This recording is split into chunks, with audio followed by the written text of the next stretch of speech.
Thank you, Mr. Speaker. I think the American people need to understand two things. One, if you eat, you're involved in agriculture.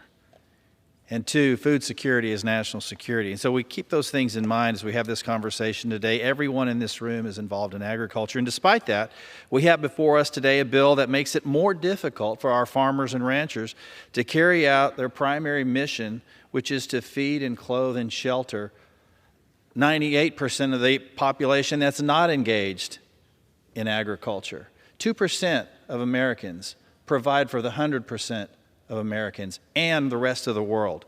And this bill doesn't truly address the challenges that they face every day. Democrats would rather demonize producers in the private sector instead of taking responsibility for the inflation that's changing the lives of our constituents every day, everywhere in the country. Every day our world becomes more globalized and our economies become more interconnected.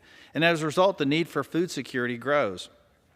One day Russia is weaponizing food in Ukraine, and the next day China is buying pieces of American agriculture supply chain.